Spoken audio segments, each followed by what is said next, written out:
Hi, Tracy. Hi, Amelia. All right. So you kindly agreed, because you know a lot about working with the CPCAB, to help us with our portfolios this year, and because you have experience of doing this kind of thing and you're good at it, you kindly agreed to make a video with me.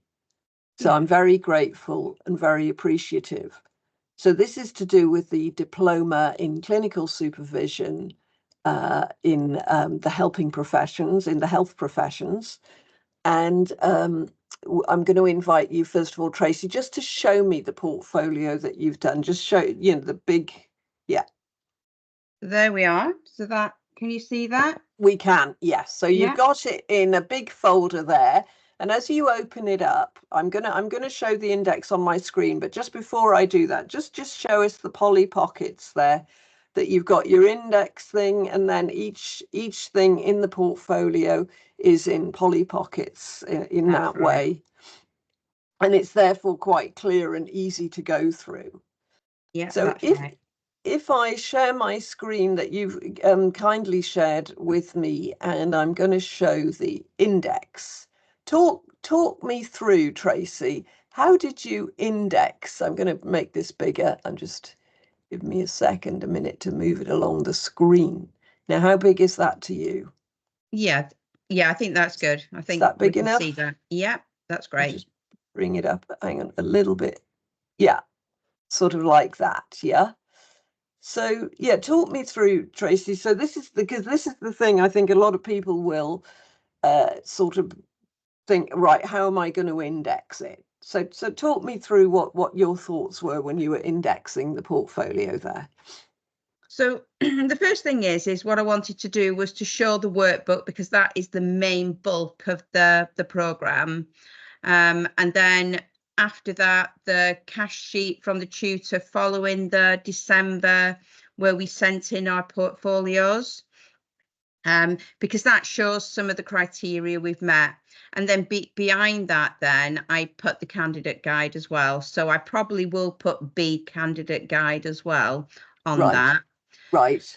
And then what I thought is a lot of the work that we do and a lot of the criteria we do is going to be to do with the supervisee.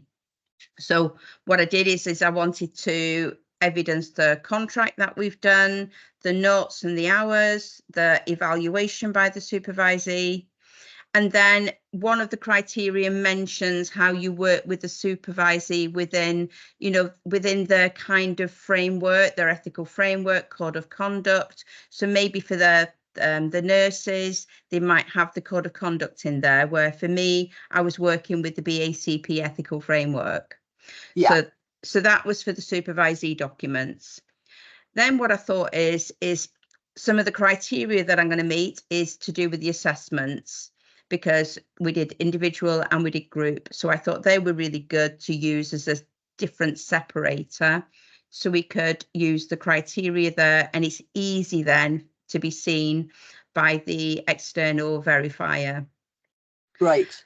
Then following that, we did the testimony. So every time we used to go into our supervision groups, sometimes we would do observations on our peers. And I thought that was useful because there might be some really interesting things within those observations that you can use again as your criteria. And right at the end of that, I put the information that I'd fed back to my peer on the workbook in December. Lovely. So then the next bit is I thought the supervision case reflection, because that's quite a big piece of work. And again, another area to be able to get some criteria from.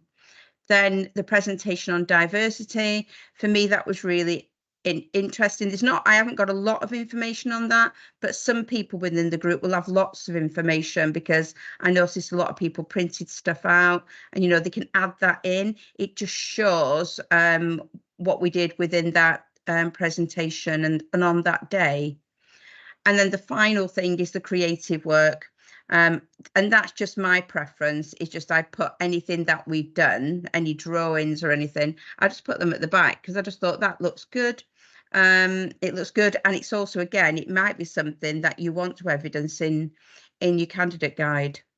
Yeah, no, that's comprehensive, I think. And yeah, and I think also in relation to the testimony, that's also evidence of your peer supervision skills, you know, Yeah. that when you gave feedback to peers on the workbook. So that's, you know, and which is another sort of skill in the repertoire of the supervisor. So it's not just giving a testimony, it's also showing those peer skills, as it were. Let me Yeah. stop sharing this. Thank you for that index, and it certainly feels very well thought out. Now, what I want to show is your candidate guide. Here we go. Now, what I've got up here on the candidate guide, I'll just again bring it to the center a second so that you can see it well. So we are looking at Tracey's candidate guide that she has kindly given to me so that I can sort of share it on the screen with the group. So the candidate guide there, we have it at the front. And within that, then we've got the various sort of index of introduction for candidates and so on.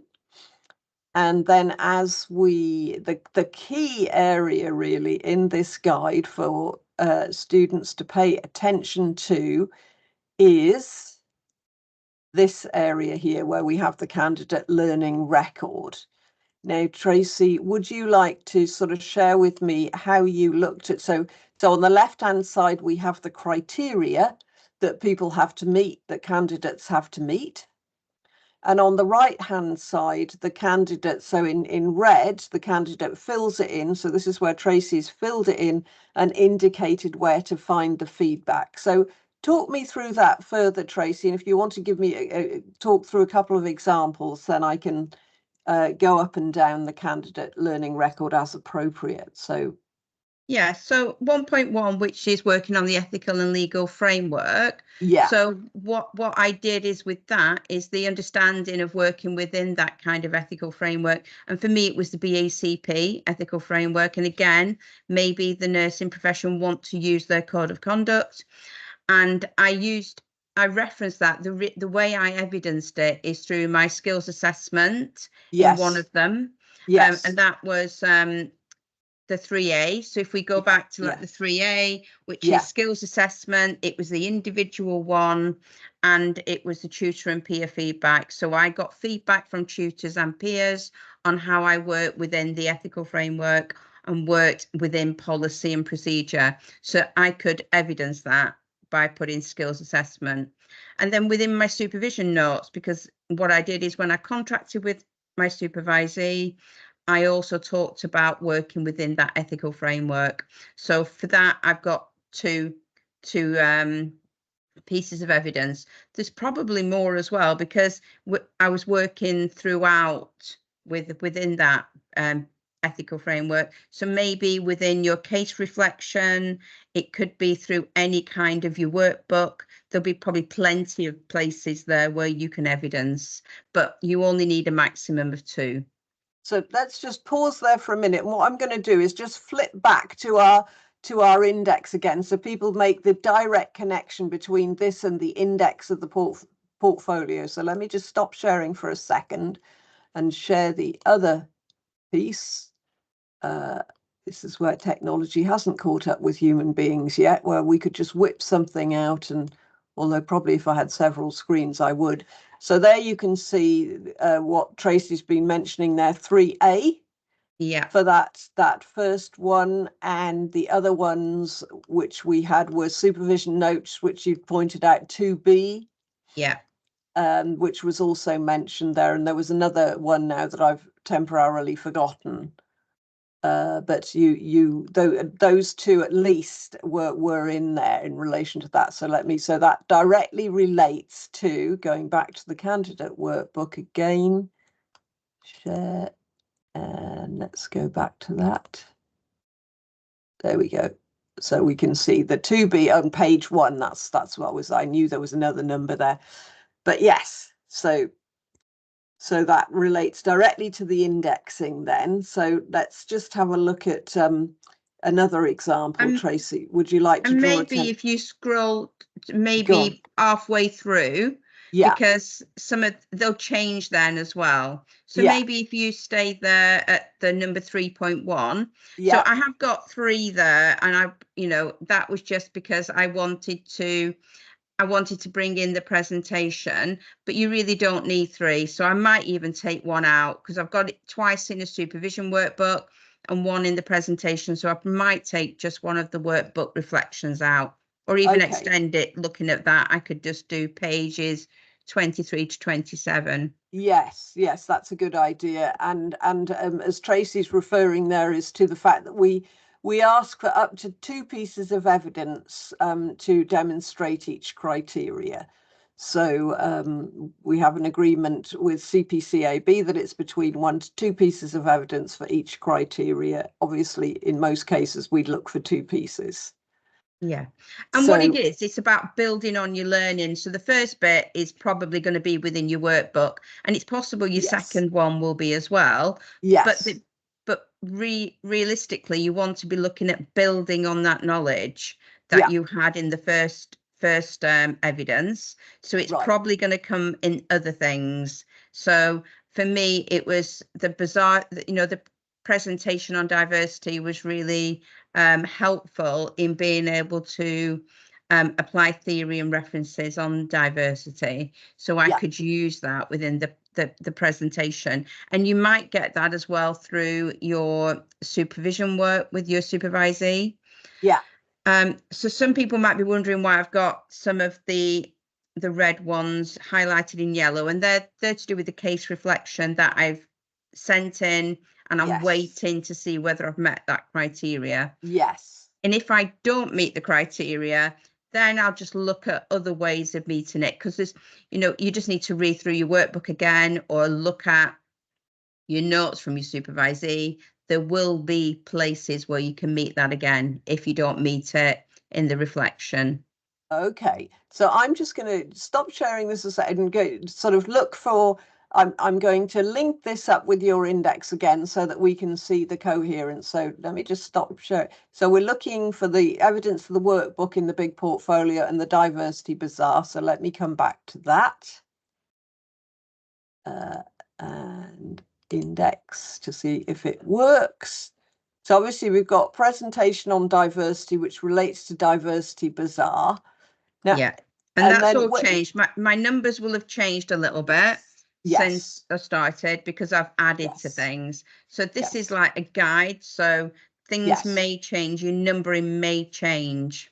Yes. Okay. Well, and in one sense, so the presentation on diversity, under here you will have, this is referring to the diversity bazaar, isn't it? And up here we have the workbook, and the pages of the workbook will be numbered within your actual, in the Polly Pocket sort of thing. That's right. Which contains the workbook. Yeah. So that's great. And what you can do is on your workbook, you can add page numbers. So if you do that, it's easier to find. Yes. No, that's absolutely the case. Shall we whip to the end of the, just for another example, for the candidate guide. So let's move towards the end of it. So should we say self-awareness and supervision work here? Yeah, or even the one underneath, because what I've done there is I have used the workbook entry. Yeah. And my supervision notes, page 22 and 23. So again, they're things that are still in the making. I need to make sure that I look at the page numbers, because things change as you're adding into your workbook. Of course. But then the other one is the supervisee evaluation. So after your 10 sessions and you've done your evaluation, or your supervisee has done your evaluation, and then you've also reflected on it, you can get criteria from that. So let's do the stop sharing there, bearing these 2 in mind for a second, and nip back to the index again, so that for simple minds like me, I can make that connection. So here we've got, now where is our supervisory evaluation? Here we are, 2C. 2C. 2C is the supervisory evaluation. And again, we work from the workbook as well. So workbook is number 1, which was also made reference to in the pages within the workbook. And 2C was also. So we've got that. Just putting my mind in the viewer, then we've got that. So that's the candidate guide. Let's nip back in there a minute into the candidate guide. So as then Tracey concludes the candidate guide, so as you can see, the yellow highlighters are for things that you're still to do. Yeah, still to do, or waiting for things to come back for some feedback right at the moment, because we're towards the end of the course, but we're not quite at the end yet. So then anything we want to comment on there, supervision case reflection, still to be marked. So with lots of supervision skills and techniques, the case reflection is often the thing to refer to, plus the skills assessment. Those are normally the things that will indicate, the supervision skills and techniques, and sometimes the notes themselves. Yeah. Okay. And then here, what will happen is that we revisit the 7 broad criteria, which are all broken down up here. As you can see, they're numbered 1 to 7, and they're all broken down into subsections. So here we go back then to the main 7 criteria, and that as the criteria are met, the tutor will sign off each of the overall criteria. Otherwise, their wrists will get very tired if they're signing each one. So there we have it. And you would find that then in the candidate guide that the tutor would sign that off. And if there are anything that's not been met, these will be listed here. And that brings us to the end of the candidate guide. Now, just thinking about that, Trace, have we got the candidate guide? Let me stop sharing there. Have we got the candidate guide in the actual index? You see what I mean? No, and that is something that I will put under 1. So you can have workbook and then you'll have your candidate guide, or you could even do it as, you could have your candidate guide first. I mean, this is just like a draft kind of index page. Yes. But there's, and everyone can do it slightly different, because it may be that what they're doing or what they want to present is slightly different to me. Yes. But we need a candidate guide entry in that, and then the numbers, checking the numbers. Like on one of mine, it says diversity 5, but diversity is 6 now, because I put the supervision case reflection above that. So the candidate guide needs to be there, because it just makes sense. It does, actually. It does make sense. And I think actually it probably makes sense, as you say, to put it right at the top.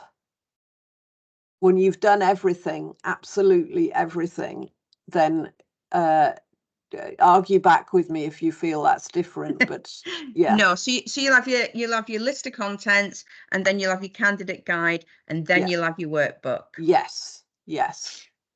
Yeah. So it just shows, really, as we're doing this now, the process. I mean, that probably when people index, to sort of do it metaphorically in pencil, and then as the thing is added to, those indices are going to change, aren't they, in that sense, until the whole thing is completed. So you can have a running index that's sort of being constantly updated. Yeah, that's right. So anything else did you want to make reference to either of these 2 documents, or shall I stop sharing them now? I think the documents, we don't need to share that. I mean, what I would say is just make sure that you've got plenty of time to do it, because it isn't difficult. It's just time consuming, because what you're doing is looking at the criteria and seeing where you've met it. And it was quite easy at the beginning, because you can go through your workbook and it's easy because you just transfer the data over. It's when there's stuff that is not necessarily, so the second time you meet it will be through something else. So that's where you need to be thinking about, well, where did I meet it? Yes. Yes, because we deliberately built the workbook so that that would meet most of the criteria. But the second criteria, as you say, will be located elsewhere. And so that's right, that needs to be found and indexed. And you'll get that through, you know, like I say, the supervisee notes, your supervisee evaluation, your case reflection. And the assessments themselves, Yeah, you know, the assessments themselves should provide ample criteria, really, in many, many cases. Yeah. So anything else do we want to make reference to in the, you know, your experience, Tracey, of the putting together of the portfolio? Anything else that you want to sort of draw people's attention to, or that's coming up for you now as we're talking about it? And I think it's helpful to do it. I mean, one of the reasons I did it earlier than maybe I would have done normally is because I wanted other people to see how it's done, or how people could do it.